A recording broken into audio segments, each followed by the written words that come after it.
System और Bobby martial art library की तरफ जाते हुए। सिस्टम, आप मुझे ब्रोकन मून क्लैन की हिस्ट्री के बारे में इंफॉर्मेशन दीजिए। मुझे ये इनके ब्रोकन मून क्लैन के बारे में सब कुछ जाननी है। तो सिस्टम ये क्वेश्चन सुनकर बहुत खुश हो जाता है और बॉबी को एक बहुत पुराने बुक्स के पास ले जाता है।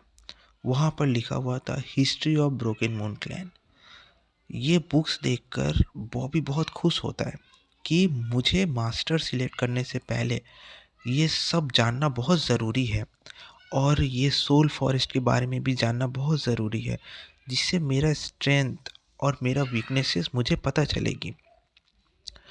तो बॉबी बहुत देर से वो बुक्स पढ़ने लगता है, बहुत ध्यान से वो बुक्स पढ़ता है। बुक्स पे बहुत सारा मार्किंग किया हुआ था, बहुत सारा मैप्स थे। उन सभी मैप्स में एक मैप्स था जो सोल फॉरेस्ट के बारे में लिखा हुआ था। सोल फॉरेस्ट, सोल फॉरेस्ट एक ऐसा फॉरेस्ट है जहाँ पर बहुत सारे लेजेंडरी बीस्ट रहते हैं, जैसे, लेकिन उनका डायमेंशन अलग अलग है। Sole forest basically sole forest means वहाँ पर सोल बेस्ड बीस्ट रहते हैं। सोल बेस्ड बीस्ट मतलब जिनका सोल बहुत ही स्ट्रांग है, उनका मेंटल एनर्जी बहुत हाई लेवल का है और उनको टेम करने के लिए, उनको अपना पालतू बनाने के लिए आपको हाई लेवल मेंटल एनर्जी की बहुत ज़रूरत है।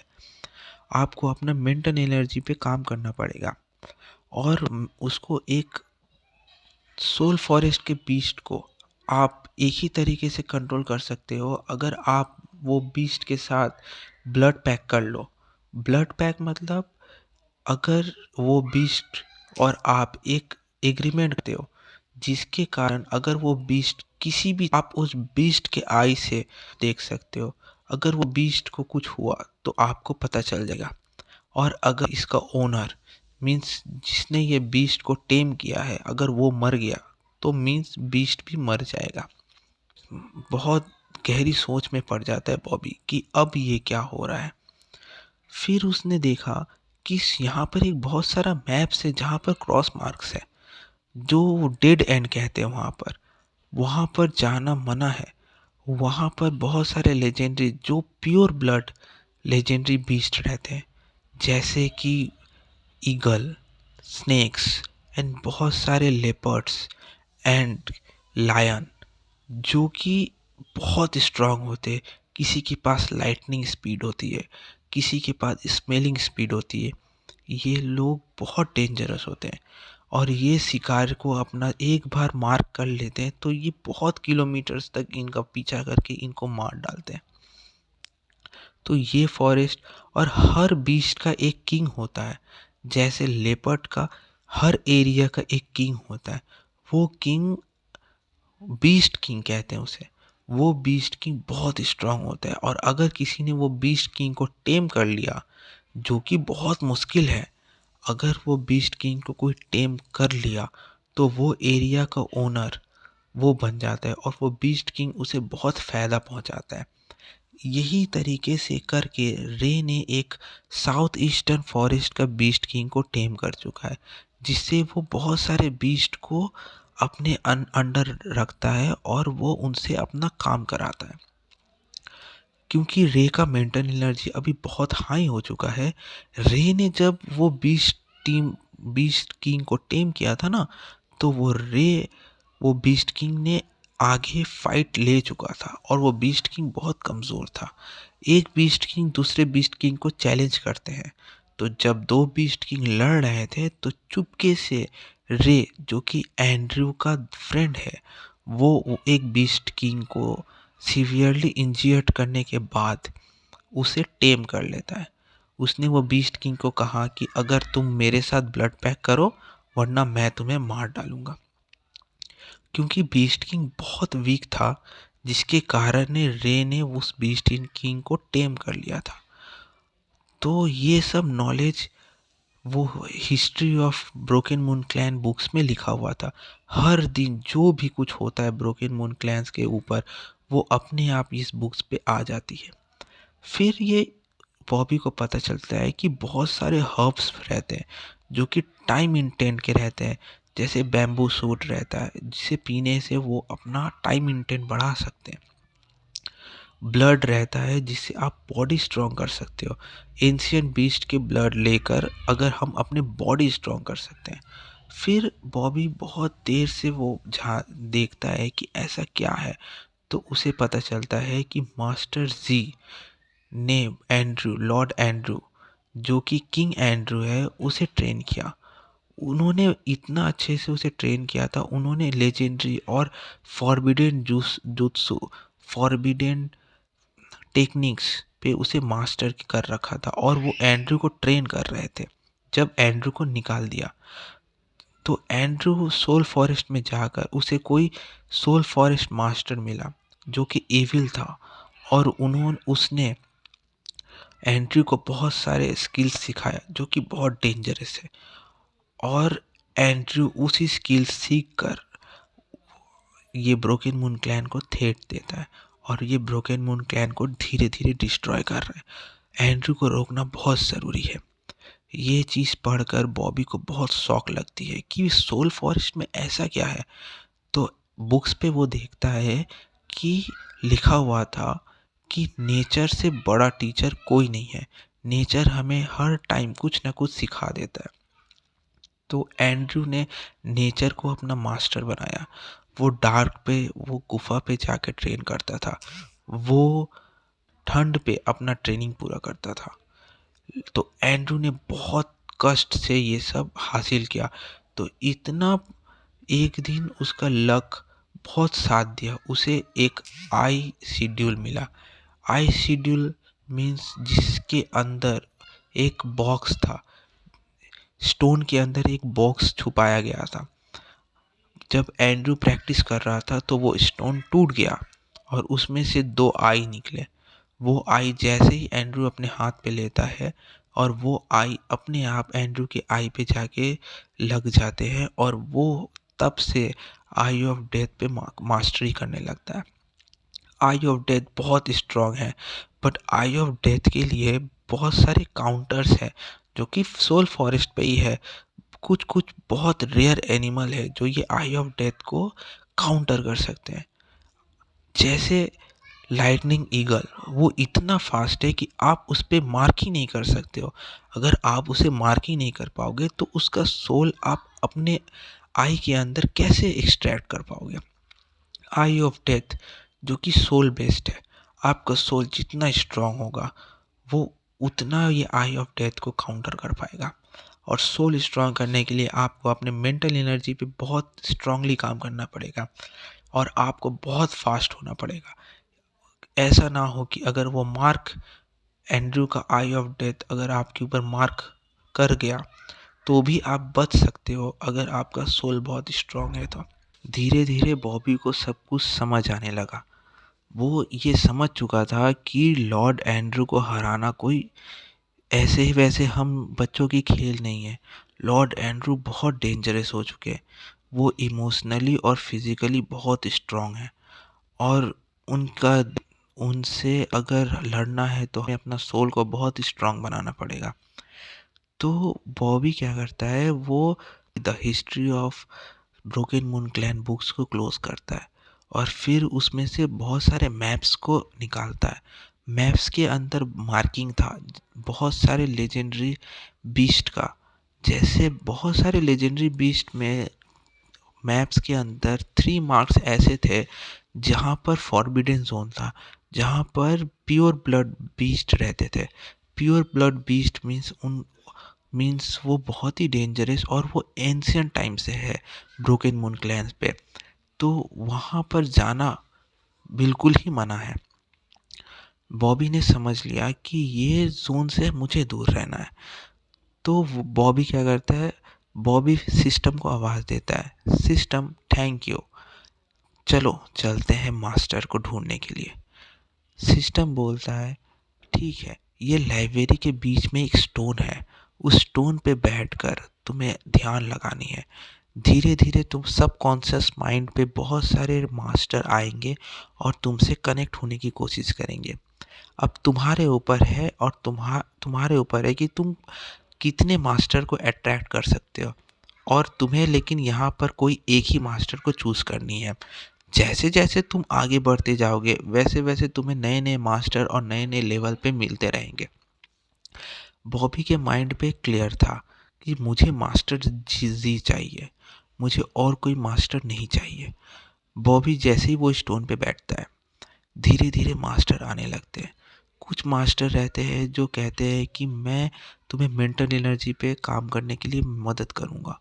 मैं तुम्हें फिज़िकल अटैक सिखाऊँगा। मैं तुम्हें एक लुक्स पे वन आई लुक सिखाऊँगा जिस पे तुम किसी भी एनिमी को एक लुक पे देखोगे वो पैरालाइज़ हो जाएगा। कुछ मास्टर आते हैं जो वेपन्स सिखाते हैं, वेपन्स पे मास्टरी कराते हैं। कुछ मास्टर आते हैं जो एजिलिटी पे काम करते हैं, रिफ्लेक्स पे काम करना सिखाते हैं। फिर भी बॉबी सबको ना बोल देता है और चुपचाप वो पत्थर पे बैठकर मास्टर जी को याद करता है कि मुझे मास्टर जी चाहिए, मुझे मास्टर जी चाहिए। ऐसे करते करते 3 डेज 4 डेज 10 डेज हो जाती है लेकिन मास्टर जी नहीं आते। बॉबी निराश हो जाता है और गुस्से से उठता है और वो पत्थर पे एक लात मारता है। वो पत्थर पे गुस्से होके कहते हैं कि मास्टर जी एक कायर है, मास्टर जी इतने बुरे हैं, मास्टर जी एक कायर है, वो युद्ध से भाग कैसे सकते हैं? अगर कोई उनका स्टूडेंट इतना बुरा हो सकता है कि वो अपने स्टूडेंट के लिए अपना टीचिंग स्टाइल को क्यों चेंज कर सकते हैं? वो टीचर है ना, उनका काम है टीचिंग करना। अगर उनका कोई स्टूडेंट बुरा हो गया है तो मैं वो सब ठीक करना चाहता हूँ, तो मुझे मदद करने दीजिए। मास्टर जी, मुझे मास्टर जी से ही ट्रेनिंग लेनी है। ये बोलकर गुस्सा हो जाता है और वो कहता है कि मास्टर जी एक कायर है, डरपोक है। कोई भी टीचर से मैं लूँगा तो मैं एंड्रू को हरा सकता हूँ। ये सुनकर वो पत्थर ज़ोर से हिलने लगता है और वो पत्थर दो आधा हो जाता है और वो पत्थर के अंदर से एक बूढ़े बुजुर्ग बाहर आते हैं और वो कहते हैं कि तुमने क्या कहा? मास्टर जी एक कायर है, तुमने कभी उन्हें मिला है क्या? तो वो कहता है कि आप क्या मास्टर जी हो? तो वो कहते हैं हाँ मास्टर जी तुम्हारे सामने है। तो वो बोलता है कि मास्टर जी, मेरा इंटेंशन वो नहीं था, मैं तो बस आपको बाहर लाना चाहता था। तो मास्टर जी बोलते हैं कि मैं किसी भी स्टूडेंट को अपने विंग्स के अंदर नहीं लूँगा और कभी भी ट्रेन नहीं करूँगा। मैं किसी और के ऊपर भरोसा नहीं कर सकता। तो तो बॉबी कहता है मास्टर जी, आप अभी ओल्ड हो चुके हैं और क्योंकि एंड्रू को आपने ट्रेन किया है, मुझे आपकी ही ज़रूरत है। एंड्रू को आपसे बेटर कोई नहीं जानता है। आप मुझे हेल्प कर सकते हैं एंड्रू को हराने के लिए। और मुझे पता है कि एंड्रू ने आपके भी मास्टर को किडनैप करके मार दिया है सभी के सामने के लिए। आपको उसका भी बदला लेना है। तो ये सुनकर वो मास्टर जी बहुत गुस्से हो जाते हैं। मास्टर जी कहते हैं कि तुम जानते क्या हो मेरे बारे में? तुम्हें कुछ पता भी नहीं है। तो बॉबी कहता है तो मुझे आप बताइए, मैं आपसे ट्रेनिंग लेना चाहता हूँ और मैं कुछ भी कर सकता हूँ। तो मास्टर जी गुस्से में कहते हैं कि तुम कुछ भी कर सकते हो? तो बॉबी कहते हैं हाँ मैं कुछ भी कर सकता हूँ। तो मास्टर जी कहते हैं तुम्हें पता है ना एंड्रू का दो फ्रेंड है, रे और बेकेट। तो बॉबी कहते हैं हाँ मुझे पता है। रे जो बीस्ट ट्रेनर है और बेकेट जो वेपन ट्रेनर मास्टर है, जिसको वेपन में मास्टरी है, और रे जिसको बीस्ट पे मास्टरी है, उसका मेंटल एनर्जी बहुत हाई है। और ये दोनों मास्टर जी कहते हैं और ये दोनों ही मिलकर, अगर ये दोनों मिलकर एंड्रू को भी हराना चाहे ना तो एंड्रू के खरोच तक नहीं ला सकते ये दोनों। इसीलिए ये दोनों एंड्रू के लिए काम करते हैं और एंड्रू बदले में इनको बहुत सारे सप्लीमेंट देता है और बहुत सारे पावर्स दे रखा है। और ये चीज़ ये सुनकर बॉबी बहुत ध्यान से ये सब सुनता रहता है। तो तुम अभी भी चाहते हो कि मैं तुम्हें ट्रेन करूँ ना? तो बॉबी कहता है हाँ मैं चाहता हूँ कि आप मुझे ट्रेन करो और मैं आपसे ही ट्रेनिंग लूँगा। तो मास्टर जी हंसते हैं "हाँ, तो ठीक है, मैं एक टेस्ट लेता हूँ तुम्हारी, देखता हूँ तुम्हारे अंदर कितना दम है। बॉबी कहते हैं आप मुझसे कोई भी टेस्ट ले सकते हैं। तो तुमने सोल फॉरेस्ट के अंदर बहुत सारे बीस्ट है, तुम्हें पता ही होगा। मुझे लाइटनिंग ईगल चाहिए, मुझे लाइटनिंग ईगल का एक चाहिए। तुम मुझे कहीं से भी वो ला कर दो, मैं तुम्हारा मास्टर बनने के लिए तैयार हूँ। तो बॉबी कहता है कि अच्छा, लाइटनिंग विंड ईगल, ऐसा क्या है वो ईगल पे? तो मास्टर जी कहते हैं लाइटनिंग विंड ईगल बहुत स्पीड है, उसे स्काई किंग कहते हैं। वो इतना फास्ट है और वो लॉर्ड एंड्रू का आई ऑफ डेथ को परफेक्ट काउंटर करता है। क्योंकि वो काउंटर कर लेता है आई ऑफ डेथ को, इसका मतलब ये नहीं कि वो एंड्रू से ज़्यादा स्ट्रांग है। फिजिकली एंड्रू बहुत स्ट्रांग है, लेकिन आई ऑफ डेथ को परफेक्टली काउंटर सिर्फ वही कर सकता है। मैं बहुत दिनों से ये ईगल को ढूंढ रहा हूँ, लेकिन मुझे मिल नहीं रहा है ये ईगल। यहाँ टोटल सोल फॉरेस्ट में सिर्फ 3 ईगल बचे हैं, और 3 ईगल के अंदर सिर्फ मुझे जहाँ तक पता है 2 ही एग ऐसा है जो ये लाइटनिंग में ईगल का बेबी निकल सकता है वो एग से। और ये तीनों ईगल मिलकर बहुत सीक्रेटली वो एग को प्रोटेक्ट करते हैं, और वो एग हमें चाहिए। तो बॉबी कहता है वो एग का आप क्या करने वाले हो? तो मास्टर जी कहते हैं कि ये तुम्हें, इसका तुम्हें मैं तभी आंसर दूंगा जब तुम ये एग मुझे ला कर दोगे। तो बॉबी कहता है ठीक है, मैं ये एग ला के दूंगा। तो मैं जाता हूँ और ये एग मैं कहीं से भी ला के देता हूँ। तो बॉबी जैसे ही वो जाता है और broken moon clan, history of broken moon clan के बुक्स को खोलता है, और वो लाइटनिंग विंग ईगल के बारे में सब कुछ पता करने लगता है। वो कहाँ रहते हैं, उनको कैसा इन्वायरमेंट पसंद है।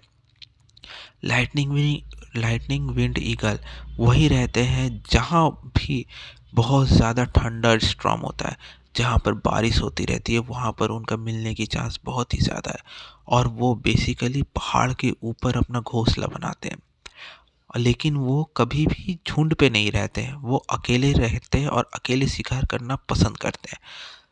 एज पर मास्टर जी ने जो कहा कि ये तीनों ईगल मिलकर 2 एग्स की प्रोटेक्ट कर रहे हैं, तो बॉबी ने अनुमान लगाया कि सोल फॉरेस्ट पे सिर्फ 3 ही पहाड़ है ऐसा जो बहुत ऊंचा है और वहाँ पर बारिश होती रहती है। बट क्योंकि नॉर्थ वाले साइड पे एक पहाड़ है वो सबसे ऊंचा है, तो बॉबी ने सोचा कि पहले स्टार्ट हम यही से करते हैं।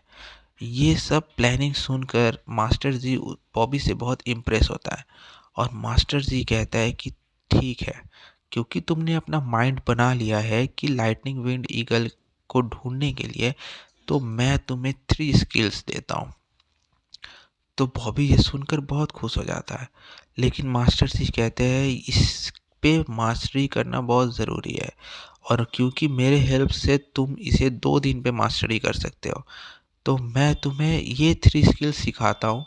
उसके बाद मैं तुम्हें लॉर्ड बनाऊंगा, किंग। अगर तुम मुझे एग ला कर दोगे तो मैं तुम्हें ब्रोकन मून क्लैन का लॉर्ड बनाऊंगा, जो कि एंड्रू के लेवल से थोड़े से नीचे है। उसके बाद तुम ये रे और बेकेट को हरा सकते हो, और जैसे ही तुम उसे हराओगे, और उसके बाद तुम्हें बहुत सारे सप्लीमेंट मिलेंगे, बहुत सारे इक्विपमेंट्स मिलेंगे, जिसके हेल्प से तुम एंड्रयू को टक्कर दे सकते हो। बट जीत पाओगे कि नहीं पाओगे, इसकी गारंटी तो तभी पता चलेगी जब तुम मुझे ये एग ला कर दोगे। यहाँ से हिलना नहीं जब तक मैं ना कहूँ। तो बॉबी चुपचाप बैठा रहता है। मास्टर जी कहता है मैं तुम्हें पहला, क्योंकि तुम्हें एजिलिटी बहुत पसंद है, तो मैं तुम्हें फर्स्ट किल देता हूँ फ्लोटिंग फेरी। फ्लोटिंग फेरी एक ऐसा स्किल है, फ्लोटिंग फेरी एक ऐसा स्किल है जिसके हेल्प से तुम एक ट्री से दूसरे ट्री के ऊपर जंप भी मारोगे ना, तो भी वो ट्री का लीव्स तक हिलेगा नहीं, और तुम्हें दौड़ने में और एस्केप करने में बहुत हेल्प करेगा। फ्लोटिंग फेरी का एक बहुत बड़ा एडवांटेज ये भी है कि तुम डबल गैंगर बना सकते हो। 1 से 2, 2 से 4, 4 से 8 ऐसे कर सकते हो, और अपने एनिमी को चकमा दे सकते हो। ये एक बहुत अच्छा स्किल है जिससे तुम ऑफेंस और डिफेंस दोनों कर सकते हो। अगर एनिमी को पता ही नहीं चलेगा कि तुम असली वाले हो कौन, तो तुम्हें वो मार ही नहीं पाएगा। और सबसे बड़ी बात यह है कि इसका एवरी क्लोन जो तुम बनाओगे वो सब एक जैसे होंगे। हर हर चीज़ रियल लगेगी। अगर तुम 10 क्लोन बनाकर 10 क्लोन को एक साथ अटैक करने का ऑर्डर करोगे ना, तो वो दसों अटैक करेंगे और सबके पास अपना अपना माइंड होगा और वो सब माइंड तुम्हारे अंदर कंट्रोल रहेगा। Skill number 2, lightning wind palm. ये एक ऐसा स्किल है, ऑफेंस स्किल है जो बहुत ही डेंजरस है। इस लाइटनिंग विंड पॉम को मैंने रिसेंटली मास्टर किया है। इसका हाई मास्टरी लेवल ऐसा है ना कि आप लाइटनिंग ड्रैगन को समन कर सकते हो। और जितना थंडर स्टॉर्म होगा इन्वायरमेंट में, नेचर पे, ये लाइटनिंग तुम इतने इजीली लाइटनिंग को यूज़ कर सकते हो। और लाइटनिंग विंड ड्रैगन से तुम किसी को भी तबाह कर सकते हो, शॉर्ट रेंज, लॉन्ग रेंज। और तुम मार्शल आर्ट के दुनिया पे हुक्म कर सकते हो। लेकिन ये लाइटनिंग है, लाइटनिंग कोई बच्चों का खेल नहीं है। इससे सोच समझ के यूज़ करना। अगर ज़रा सा भी पॉइस्चर गलत हुआ तो तुम अपने ज़िंदगी से हाथ धो बैठोगे। और मास्टर जी ने बॉबी को बहुत ध्यान से, बहुत बहुत ही आराम से, बहुत ध्यान से ये लाइटनिंग विंड पॉम स्किल्स दिया और बहुत सारा प्रिकॉशन बताया। और ये भी कहा कि लाइटनिंग ड्रैगन को तुम तभी समन करना जब तुम्हें लगे कि तुम हार रहे हो। ये तुम्हारा एक ताश के पत्ते का इक्का है, तो तुम्हें इसे छुपा के रखना है। और ये चीज़ याद रखना, अगर तुम्हारा पॉइस्चर गलत हुआ तो तुम अपने ज़िंदगी से हाथ धो बैठोगे, क्योंकि लाइटनिंग को कंट्रोल करना कोई बच्चों का खेल नहीं है। Third skill, golden wall technique. Golden wall technique एक ऐसा स्किल है जिससे तुम्हारे बॉडी के सामने 3 लेयर्स, 3 इनविजिबल लेयर्स हो जाएंगे। 3 लेयर्स मीन्स तुम्हें अगर कोई पहाड़ से भी फेंक देगा तो तुम्हें खरोच तक नहीं आएगी। तो ये wall technique, golden wall technique इतना स्ट्रांग है। ये लेजेंडरी स्किल है, ये फॉरबिडन स्किल है। ये चीज़ मैंने कभी एंड्रू को भी नहीं सिखाया, क्योंकि तुम लाइटनिंग ईगल के पास जा रहे हो तो तुम्हें इसका ज़रूरत पड़ेगी। और मैं तुम्हें ये 3 स्किल्स दे रहा हूँ, तो तुम्हें इसका इस्तेमाल सोच समझ के करना है। जैसे ही ये 3 स्किल्स मास्टर जी बॉबी को देता है, वैसे बॉबी का लेवल अचानक से 25 हो जाती है। बॉबी 25 लेवल। और मास्टर जी कहते हैं कि तुम्हें बो चलाने का बहुत, तो तुम्हारे पास लाइटनिंग ब्लो अप सिटी बो है। ओके, तो तुम्हें लाइटनिंग वैसे भी तुम्हारा फोर्टे है, तो तुम्हारे लिए अ, तो तुम्हारे लिए मास्टर जी कहते हैं तुम्हें ब्लू अप सिटी बो पसंद है ना, ब्लू अप सिटी बो देता हूँ। तुम्हारे ब्लू अप सिटी बो के अंदर लाइटनिंग का एबिलिटी आ जाएगी, जिसके कारण तुम बहुत बहुत ध्यान से, और तुम्हारा एम कभी भी चूकेगा नहीं। लाइटनिंग के स्पीड से जाएगी तुम्हारी एरो, और वो जैसे ही अपने टारगेट को तो मैं तुम्हें ब्लो अप सिटी बो को, मैं तुम्हें थोड़ा सा ट्रेनिंग देता हूँ। तुम्हें मैं ब्लो अप सिटी बो लेकर मैं लाइटनिंग ब्लो अप सिटी बो देता हूँ। क्योंकि ये लाइटनिंग ब्लो अप सिटी बो है, इसका ब्लो अप सिटी बो का अपर वर्जन है। ये क्या करेगा, जय लाइटनिंग के स्पीड से तुम्हें तुम्हारा एनिमी को अटैक करेगा। अगर तुम्हारा एम मिस भी हो गया तो भी ये तुम्हारा एनिमी नम हो जाएगा, उसका हाथ पैर सुन हो जाएगा और वो अपनी जगह से हिल नहीं पाएगा। तुम्हारा टारगेट ब्लो अप सिटी बो फिर से नेक्स्ट एरो जब तुम अटैक करोगे ना, 100% वो उसे हिट करेगा ही करेगा। तो मीन्स तुम्हारा एक्यूरेसी इक्वल टू 100%। तुम्हारा एम कभी मिस ही नहीं हो पाएगा। तुम्हें बहुत ज़रूरत है इसकी। ये सब इतना हेल्प बॉबी को मास्टर जी से मिला। मास्टर जी के लिए इतना सारा हेल्प मास्टर जी ने बॉबी के लिए किया, तो बॉबी उठकर मास्टर जी को थैंक यू बोलता है कि मास्टर जी थैंक यू, अब मुझे इजाज़त दीजिए। मास्टर जी कहते हैं जाओ और मुझे वो एग ला कर दो। मुझे वो एग चाहिए, बहुत ज़रूरी है हमारे लिए एंड्रू को रोकना। मास्टर जी का आशीर्वाद लेता है बॉबी, और बॉबी निकल जाता है सोल फॉरेस्ट की तरफ। नेक्स्ट पार्ट सुनने के लिए